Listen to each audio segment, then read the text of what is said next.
And I just wanted to go back to the beginning, I suppose, which was, I mean, it's been a rocky road. Everybody has heard, nearly everybody in this room probably has heard of a famous Irish ballad called The Rocky Road to Dublin.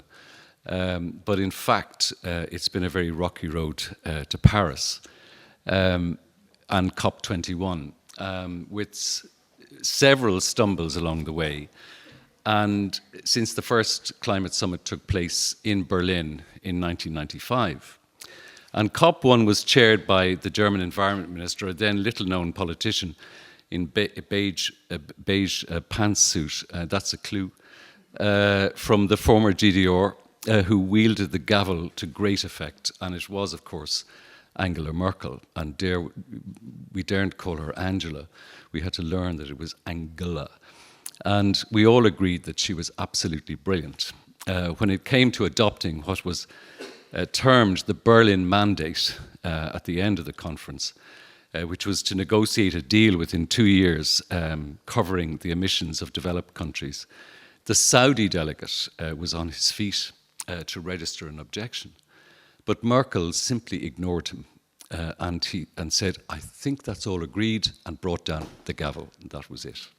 And we were on our way then to Kyoto, and the deal was done 2 years later. Became known as the Kyoto Protocol, envisaging mandatory reduction in emissions by OECD countries as well as Russia and other former communist bloc countries in Central and Eastern Europe, known as in EU jargon or UN jargon as economies in transition. It demanded nothing of emerging economies, quote unquote, such as China and India. It's interesting to note that at Kyoto, which I covered for the Irish Times, that the US delegation was led by Al Gore, then Vice President of the United States, but he then was defeated in the subsequent presidential election in 2000 by George W. Bush by a hair's breadth margin, as we can all remember, in the US presidential election that year. And Bush, who was an oil man to his core and surrounded by other oil men, disowned US participation in Kyoto and within 2 months of taking office. In fact, it was the first major decision of the new Bush administration was to disown Kyoto. And it seemed then that the first serious effort that was being made globally to tackle the whole issue of climate change was going to go down to defeat, and that it wasn't going to happen. And that the UN Framework Convention on Climate Change, which had been adopted by acclamation in Rio de Janeiro at the Earth Summit in 1992, was doomed to fail. But the EU, in fairness, stepped up to the plate and ratified the protocol, and Russia's decision to ratify it in 2005 finally brought Kyoto into force. In the meantime, of course, the annual UN climate summits, which was an interesting thing to do, really, because it meant that there was an annual focus on the issue, that it could not be escaped from, that all governments in the world would have to deal with it on a yearly basis at these climate conferences. And they got bogged down in international nitpicking, with developing countries demanding that their richer counterparts to do more, while the US, I have to say, persistently threw spanners in the works in what seemed to be a determined effort to derail an already tortuous consensus-building process.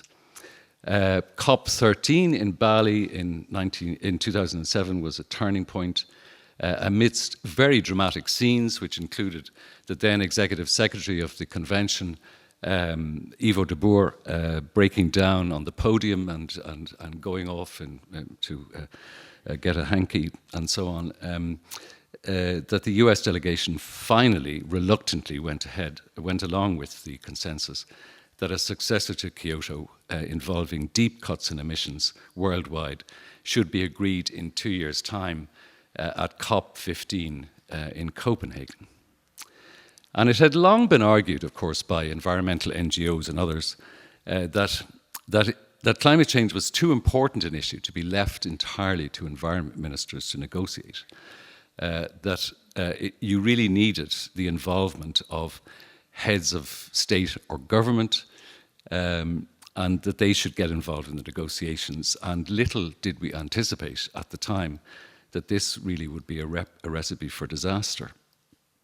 As nearly all of us in this room know, it was freezing cold in Copenhagen, I have to say, and more than 120 leaders flew in, including Barack Obama, to do a deal on this. And that was cobbled together in a single day by Obama himself in collaboration with the leaders of Brazil, China, India, and South Africa, and represented the lowest common denominator in terms of ambition in dealing with climate change. The European Union was excluded from this deal, or at least the negotiation of the deal. Barroso, I think, famously heard about it by text message from somebody. And many delegations from developing countries were outraged at what had happened. Their perception was that the whole thing, the whole process had been hijacked by a very small number of countries. And as a result of that, the so-called Copenhagen Accord, quote unquote, was merely noted by the conference rather than adopted as a way forward into the future. So it took two further climate conferences in Cancún and Durban to push the process back on track. And I think it's fair to say that things have changed since then, helped, of course, by the IPCC's fifth assessment report that was published last year, and the final version of it this year, and a growing realization that we're all in this together, with notable shifts in the position, in position by the United States, China, and others. As for Ireland, well, we were always going to have a difficult problem addressing climate change because of the importance of our agri-food sector, and John Sweeney has already referred to that earlier on. And it's largely due to agriculture that our per capita greenhouse gas emissions are relatively high. So I think the figures work out that Ireland's overall emissions are the second highest in the EU, and agriculture, the prodigious output of the agriculture sector is largely the reason for that. Farming activities account for more than 29% of Ireland's emissions, compared to 21% apiece for energy and transport, 15% for industry and commerce, 12% for residential, and 2% for waste, according to a 2011 report by the Irish Environmental Protection Agency.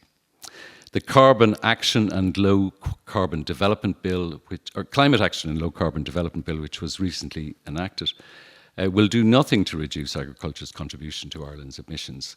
Not only does it set no sectoral targets, but continued expansion of production under the Food Harvest 2020 programme and its successor basically means what John Sweeney pointed out already, that it means that it won't be constrained going down the line into the future.